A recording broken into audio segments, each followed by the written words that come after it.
Good morning students. आज का हमारा टॉपिक होगा पावर सिस्टम प्लानिंग प्रोसेस। यानी हम पावर सिस्टम की प्लानिंग करने के लिए क्या क्या प्रोसेस अपनाते हैं और क्यों अपनाते हैं, उसके स्ट्रेटजी के बारे में पढ़ेंगे। ये यूनिट फर्स्ट का ही टॉपिक है, लेकिन आपके एग्ज़ाम में के पॉइंट ऑफ व्यू से इम्पॉर्टेंट है, इसीलिए इसको फिर से हम एक बार यहाँ पे देखेंगे। तो पावर सिस्टम प्रोसेस होता क्या है, मेनली इसके अंदर क्या आता है कि power system process planning is a process of taking a careful decision. जो प्लानिंग होती है उसका मतलब है कि हम जो पावर सिस्टम के अंदर जो भी डिसीजंस लेते हैं उसको हम केयरफुली लें। डिसीजंस यानी कि हमें पावर कितनी जनरेट करनी है या लोड कितना कहाँ पे लगाना है ना, ये सारी जितने भी पावर सिस्टम से रिलेटेड स्टेप्स आते हैं उसका डिसीजंस हमें क्या लेना चाहिए, केयरफुली लेना चाहिए। तो डिसीजंस मेकिंग प्रोसेस जो होता है वही हमारा क्या कहलाता है यहाँ पे, पावर सिस्टम प्लानिंग प्रोसेस। ठीक है। The main input in planning is quality of systematic through through that goes into a decision. मतलब कि जो हमारे स्टेप्स आते हैं प्लानिंग के अंदर, जो भी स्टेप्स आते हैं उसकी क्वालिटी क्या होनी चाहिए, क्वालिटी वैसे वो सिस्टमेटिक वे में एक होना चाहिए। ठीक है। The process of establishing the power industry is capital intensive and time consuming। जो हमारा प्रोसेस होता है पावर सिस्टम को इस्टेब्लिश करना, वो क्या होता है, बहुत ही टाइम कंज्यूमिंग है और कैपिटल इंटेंसिव यानी कि कॉस्टली होता है। तो उसको हम उसकी कॉस्ट को मिनिमाइज करना और टाइम को भी रिड्यूस करने का काम हम किस में करते हैं, प्लानिंग प्रोसेस के अंदर। ठीक है। तो हम कह सकते हैं कि प्लानिंग प्रोसेस के थ्रू हम क्या कर सकते हैं, save project time and ensures that resources are used most economically.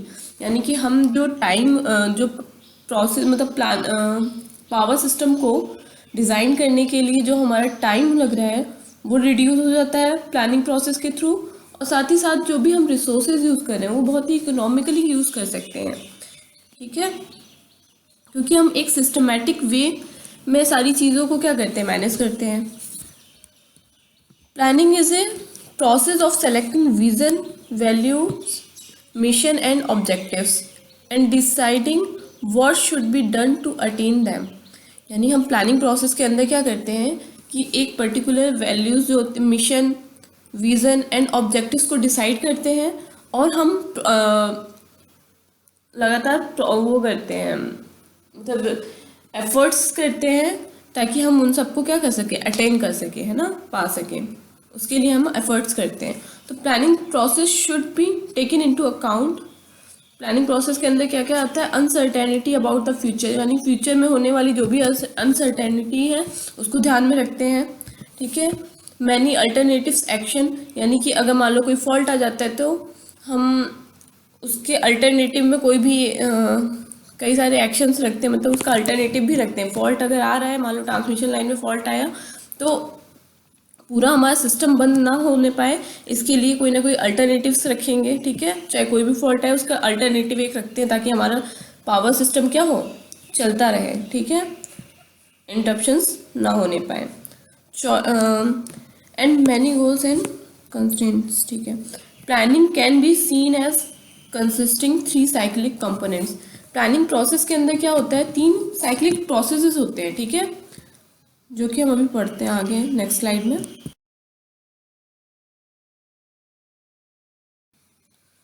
तो प्लानिंग प्रोसेस के अंदर पहला स्टेप जो आता है वो है learning about the environment, the relevant issues and possible future scenarios.